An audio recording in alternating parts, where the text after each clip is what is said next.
Welcome back. With this video, what I'd like to do is to kind of explain to you how you navigate our Canvas system. I would like to think that a lot of this is self-evident, but to make sure that we're all on the same page, let me take you through some of the ways that you not only access things that are vital to your success in this course, but how you complete some assignments.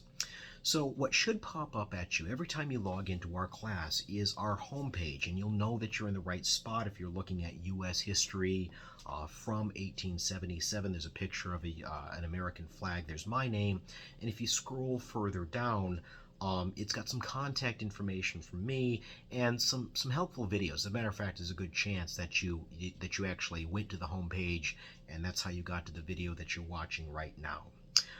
You can also see that there is an announcement button.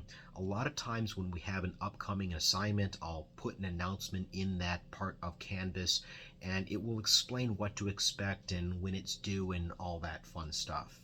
You also have a link to the syllabus that you can get to anytime that you'd like to. So when I say that you need to check in, at least on a week-by-week basis, it's very easy to do that. So please make arrangements to do that. Now, if you watched my welcome video, you know that discussion forums are a major portion of this class, and I'll just say right now that the people that do them and do them well, those people generally do tend to score much, much better than the people that forget about them or just don't do them. In any case, these discussion forums can be done and will be done in Canvas. So if you click on the discussions button of Canvas right now, it takes you to the discussion forum page. And if you're looking at it at the beginning of the semester, you can see that every single one of them that you are responsible for the semester, it's all been preloaded. And I wouldn't really recommend this, but if you wanted to, over the course of the weekend, you could actually go and take care of them all in one weekend.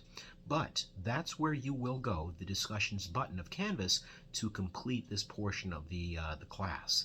Now, just so we're clear, most, if not all, of these discussion forums will be due at the end of the week, and by that I mean Friday at 11:59 p.m.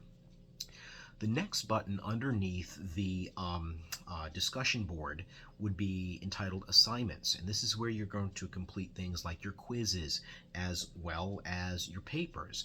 And although you might not see them right now, once the due date for the midterm and or final exam begins to approach, you'll see those things pop up there as well. So as you can see, everything that you need to do to complete this class will be done in Canvas, and there's no reason that you need to go anywhere. But just click on whatever assignment it is that happens to be due. For example, quiz 1. If you click on that, what it's going to do is it's going to prompt you with a question, and you can see that this is a very open-ended, it's more or less an opinion-based question. They won't all be like this, but you see where I'm going. And it will you will be able to complete the actual quiz. You'll be able to either upload a Word doc, PDF, whatever it is that you're completing your assignments with, or there should be a submission box that you can literally type your response as you go along. Okay, but everything that you need to do when it comes to completing assignments is right there in that assignments button. Now, underneath the assignments button is a button entitled Modules, and I want you to click that. At the top, what you see are video lectures, okay? Now, if you join me for the Welcome to the Course synopsis, you saw me talking about week-by-week assignments, and one of the things that you're going to need to do on every given week is watch at least one, usually more than one, video lectures. All of those video lectures have been pre-loaded in that module right there, and you also see some important terms underneath the link that takes you to YouTube. And what those terms are really two things. Number one, they're the most important points, the points that I'm trying to make during the course of the lecture, and the second thing that they are the building blocks of my exams. So if you're taking notes and you're seeing like a thought bubble next to my head as I'm talking pop up, it might not be a bad idea to put me on pause and kind of jot that down, because if you keep good track of those terms in some way, shape, or form, it's going to make life so much easier when you begin to go to prepare for either the midterm or the final exam. Plus, if you're doing that, but you can't help to absorb useful information throughout the course of the semester.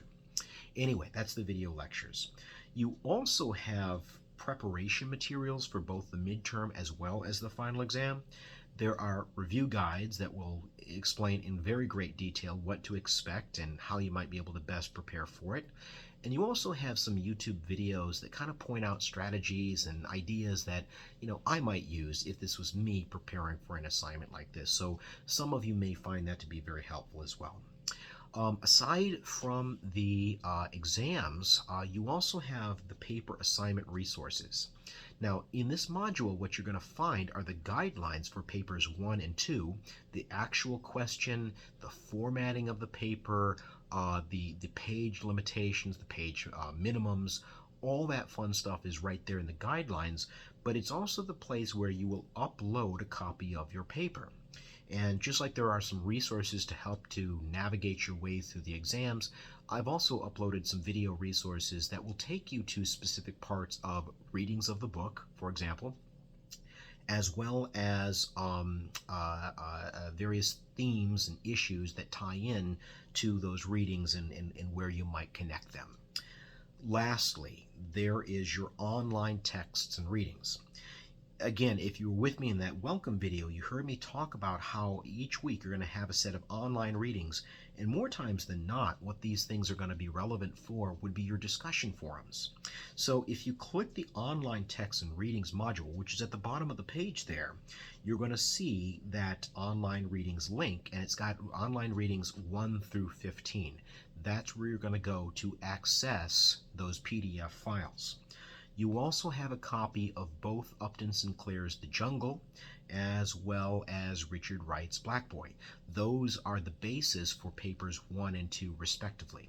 So when I say that you have all the necessary reading materials to complete this class without having to go to a bookstore, let alone spend any money, I wasn't exaggerating. Now, all that being said, if you're old-fashioned, and I'm old-fashioned, what you might consider doing is going to some place like Half Price Books, maybe even Barnes & Noble, and getting yourself a relatively cheap copy of Upton Sinclair. It's a very widely read book, as is Richard Wright, and you should be able to find it for cheap. But in any case, this is the way that you will navigate Canvas. It's the way that you will access your assignments, complete them, and just kind of go through on a week-by-week basis. So hope that this has been helpful. If you do have any questions, you know how to get a hold of me. That's all I have for right now.